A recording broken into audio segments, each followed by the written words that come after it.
All right, here we go. TSIOF versus MBSUL on New Dawn. Clash of the Classes. Season 7 alpha test.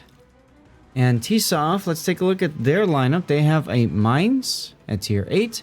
A Pommern Lawman at tier 9. Mines is runic. A Mutsu Dak Hisie 1. Frost Knight 999 and a Key. And Silver Storm Forge in a Julio. All good choices. Let's take a look. We'll come back to them in a bit.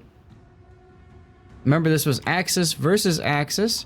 Opposing them is MBSUL, bringing with them Cabrito Dumang in a Kagero. Aldemir Lopez in a Gorizia. Carlos Chacal in a Scharnhorst 43. Chigueres in an Amagi. And Ikuro-san in another Scharnhorst 43. Let's talk about these lineups for a sec, because I'm seeing something that's missing that I'm really surprised about. Did I update my... No, I forgot to update my stream helper. Give me a moment. TSIOF and MBSUL. That should fix that. Apologies, guys. Yeah, that's better. Okay. So... I'll tell you, I'm really surprised by the lack of Hydro I'm seeing so far. I mean, if you think about it... Whoops. If you think about it, what do we have that's got Hydro? The Pommern, of course, has 6 kilometer Hydro. There it is. And the Mines also has 6 kilometer Hydro. Okay. Considering you're playing as the Axis, I would have expected to see one, maybe two more Hydro up there. Now let's take a look at MBSUL. They only brought one Hydro, and that's the Gorizia with 6 kilometer Hydro. So very interesting to see the lack of Hydro out there. Carlos Chacal, low already, getting smacked in the Scharnhorst 43.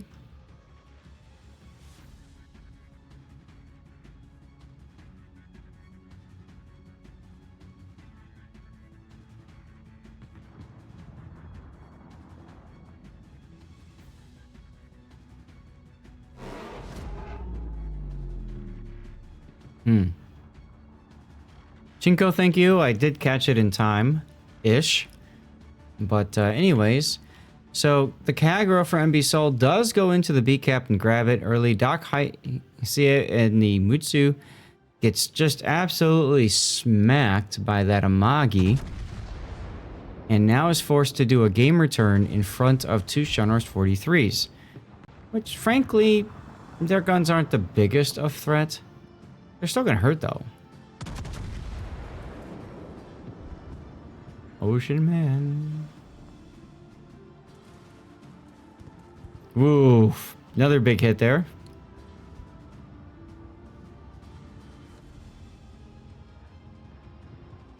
So I was going to mention TSIOF's lineup as well. The Mutsu is kind of an interesting choice. She's got the torpedo, so it makes it a decent-ish brawler. But the problem is, well, you can't be caught out in front. The Key was even behind him. Big problem there. And the lack of a destroyer, too, I think is going to end up really hurting TSIOF. They have no real easy way to deal with destroyers unless they are dumb enough to let themselves get detected. Lawman 1981 obviously sees these torpedoes, is going to be forced to turn into them. It's probably going to take two. There's the one. He only takes the one. He manages to skate himself around, but still, that could be catastrophic. Drops pulls out the DCP, all that good stuff.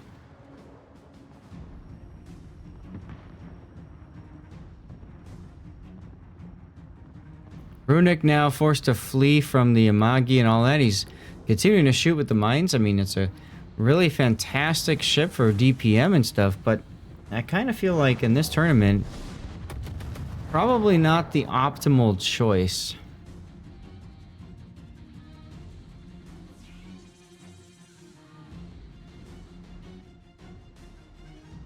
What's the reason for Hydro if there's no subs to find with it? Hydro is really important because Hydro allows you to see around islands, and Hydro allows you to see torpedoes as well. Both are really important in this kind of tournament where you've got very small maps. So Amagi now coming under fire from Lawman's Pommern.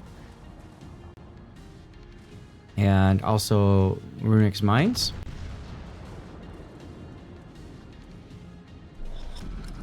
Battle ends in 5 minutes.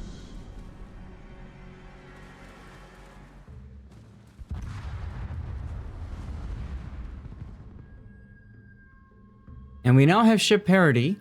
Both teams have lost a battleship, although, frankly, MBSUL losing that Amagi at tier 8 should, in theory, be a bigger blow to that team.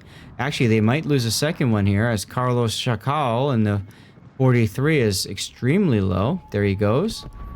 TSIOF coming up with a really important win there, as Frost Knight's Key kites away, now turns back south again.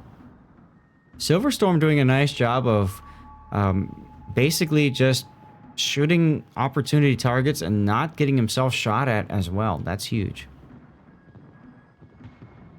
Pommern for Lawman is now going to start walking into the B cap. I say walking because what can be done about him? Pretty much nothing. If you look at the Kagero, he's out of position right now. The only thing he can torpedo is the mines. So he's out of the game for a while.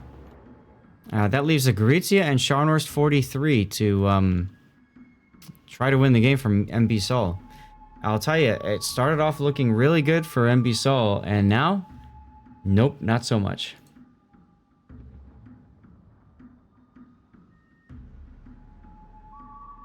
Let's see what happens to Bikoto-san here. Nope.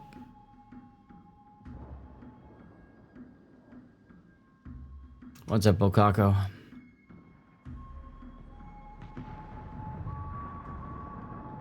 Nice hit there on Bikudo.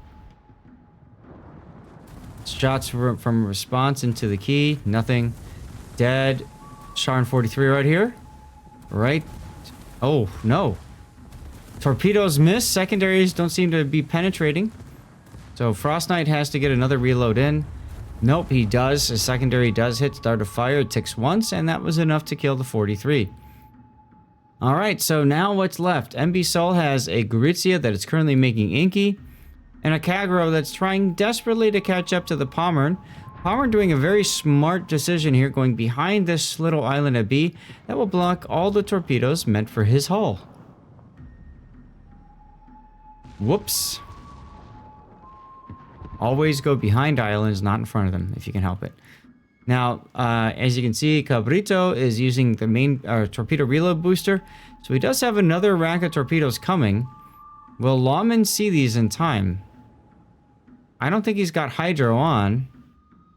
He's going to take 2, maybe 3 torpedoes here. I don't think that's enough to kill him. It's going to hurt him a lot, though.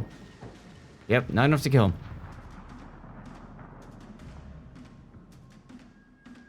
There's the DCP.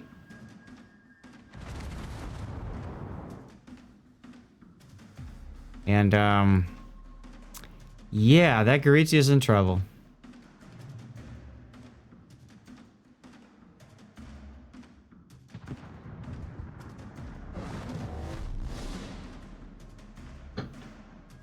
Duckman says it's been a long time since he's won. And that's literally like a week or 2. So, sure, you can call that a long time if you want, Duckman.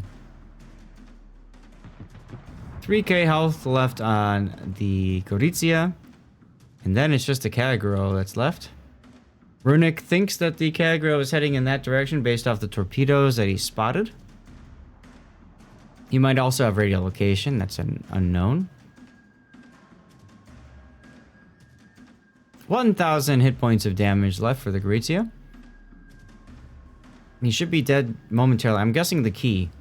Place your bets now, chat. Nope. Yes, I was right. The key got the kill. And with 45 seconds to go, that's pretty much going to do it for this game. You know how much I love death picks. I'm just going to go ahead and take a death pick here of MBSUL, their Gorizia in Brazilian camo. Because Frank... Oh!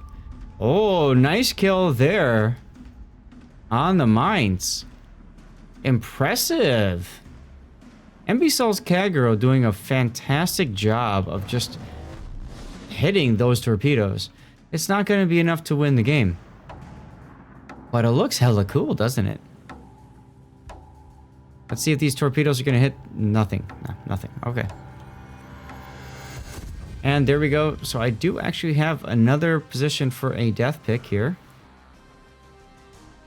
Kagero steaming into the map, trying desperately to get a win. Make something work. However, it does not happen. So GG to both teams. Congratulations to TSIOF.